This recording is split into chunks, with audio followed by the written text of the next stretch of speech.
তামাৰহাটৰ এখন পবিত্ৰ স্থানলৈ অগণন ভক্তৰ বিপদ সংকুল যাত্ৰা সোমবাৰৰ পৰা আৰম্ভ হৈছে ধুবুৰী জিলাৰ ঐতিহাসিক আলুকঝাৰীৰ মা মহামায়া পদিকা ধামৰ হাত বেখমা মেলা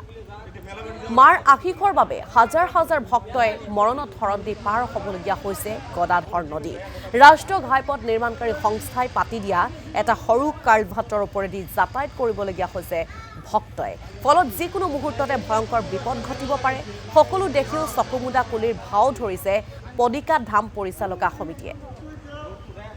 আৰু যাতায়াত সুচল কৰাৰ ক্ষেত্ৰত বিভাগীয় কৰ্তৃপক্ষৰ লগত মেলা কমিটিয়ে যোগাযোগ নকৰাৰ অভিযোগ উত্থাপন কৰিছে সচেতন ৰাইজে একচুয়ালি আজিৰে পৰা আলোকঝাৰী মা মহামায়া ঐতিহাসিক মেলা আৰম্ভ হৈছে গতিকে এই মেলাত যোৱাৰ যিটো ৰাস্তা এই ৰাস্তাত মোটামুটি মানুহ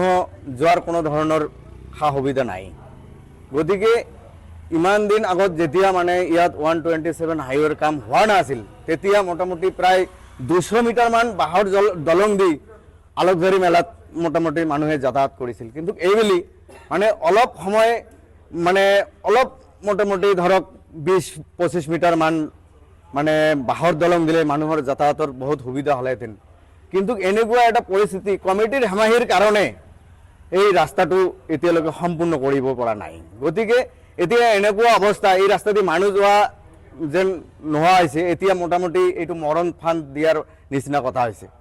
গতিকে আমি জিলা উপায়ুক্তক মই বিনম্ৰতাৰে অনুৰোধ কৰিম অতি সোনকালেই এই ৰাস্তাৰ মেৰামতিৰ কাম কৰি যাতে আলোকঝাৰী মা মহামায়া মন্দিৰত যাতে যোৱাৰ কাৰণে বাট মুকলি কৰি দিয়ে হয় এইখন কমিটিৰ মোটামুটি আজিৰ পৰা প্ৰায় 35-40 বছৰমান হৈ গ'ল যিকেইজন ব্যক্তিয়ে এই মেলা পৰিচালনা কৰি থাকে সেই ব্যক্তিকেইজনেই মোটামুটি প্ৰত্যেক বছৰেই মোটামুটি মেলা অহাৰ লগে লগে জেনেৰেল কোনো ধৰণৰ মিটিং নাপাতি পেলাই